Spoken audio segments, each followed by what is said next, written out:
And now, your senior class president.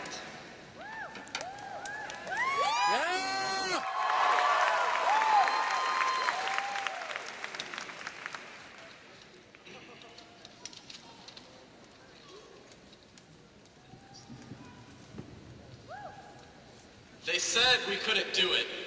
The cynics, the skeptics, and the pundits. They said our class was too divided to come together for a single purpose. We had too many fields of expertise, too many accomplishments, some of which included...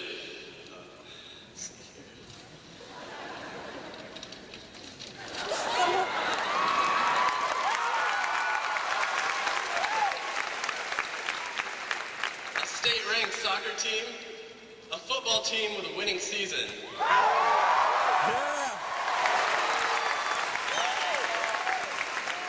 Our team's varsity placed first in Dayton and second in Ohio. Our Science Olympiad team was third in the region and sixth in Ohio, and they won 2 events at state. Our academic challenge team was reborn this year. Our marching band qualified 4th in state and received a superior rating for the 20th something year in a row. We don't even know anymore. They've been doing so good so long we can't even count. We had the first ever VHS flash mob. Our spaz group went from simply selling t-shirts and cheering at games and evolved into a group which worked with the community without the aid of rare candy. Our peer listening expanded its activities and raised money for various charitable causes.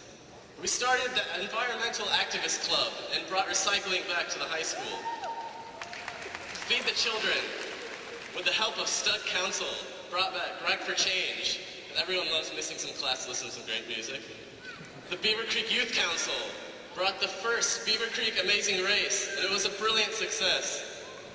We had 2 artists go to the state finals in the governor's competition. We've had 3 appointments to the United States Air Force Academy.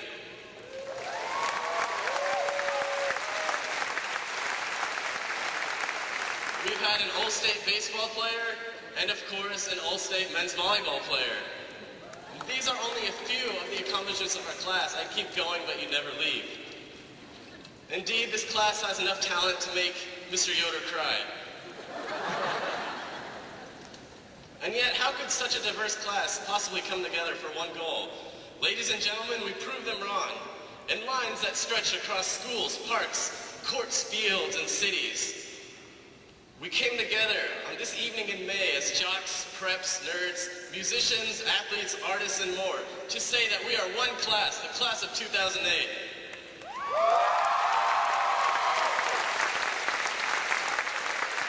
And we are now united by a common purpose. What's the word?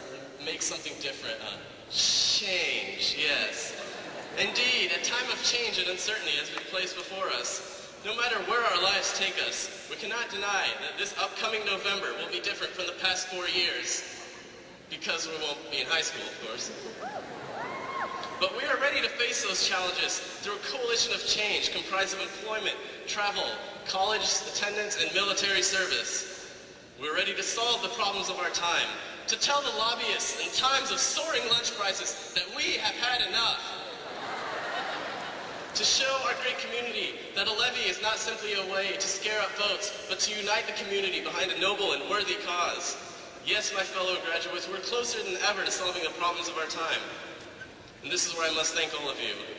For our wonderful faculty and staff that have given us so much, that have taught us so many invaluable lessons. To these officers standing next to me, because while I was fantasizing about how best I could make a speech on this podium in front of all you people, they were actually getting stuff done. I'd like to thank, my mouth's really dry, Trevor Archibald, because he sold his bicycle and his video games for my campaign.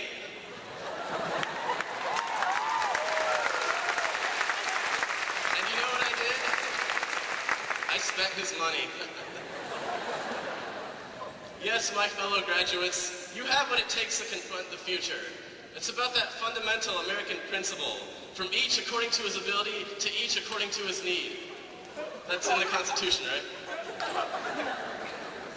Good luck, class of 2008. Best of luck, even though I sincerely believe from the bottom of my heart that you don't need it, because you've proven yourselves, and you've shown that you have what it takes to confront any problems that may approach you in the future. Thank you, and God bless America.